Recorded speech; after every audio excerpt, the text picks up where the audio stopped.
حضرت مقدام بن معدی کرب رضی اللہ عنہ بیان کرتے ہیں کہ میں نے رسول اللہ صلی اللہ علیہ وآلہ وسلم کو فرماتے ہوئے سنا، کسی آدمی نے ایسا کوئی برتن نہیں بھرا جو اس کے پیٹ سے زیادہ برا ہو۔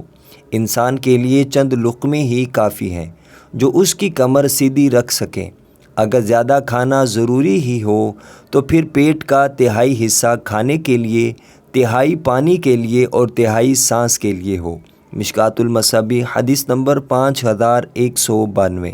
حضرت معاذ بن جبل رضی اللہ عنہ بیان کرتے ہیں کہ جب رسول اللہ صلی اللہ علیہ وآلہ وسلم نے اسے یمن کی طرف مبعوث فرمایا تو رسول اللہ صلی اللہ علیہ وآلہ وسلم اسے وصیت کرنے کے لیے اس کے ساتھ باہر تشریف لائے۔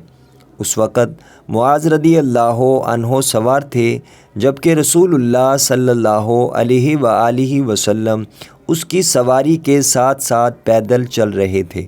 جب آپ فارغ ہوئے تو فرمایا، معاذ ممکن ہے کہ تم اس سال کے بعد مجھ سے ملاقات نہ کر سکو، شاید کہ تم میری مسجد اور میری قبر کے پاس سے گزرو۔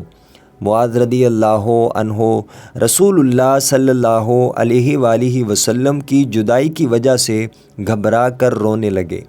پھر آپ صلی اللہ علیہ وآلہ وسلم نے مدینہ کی طرف رخ پھیر کر فرمایا، متقی لوگ میری قرابت و شفاعت کے زیادہ حقدار ہیں، وہ جو بھی ہوں اور جہاں بھی ہوں۔ مشکوٰۃ المصابیح حدیث نمبر 5227۔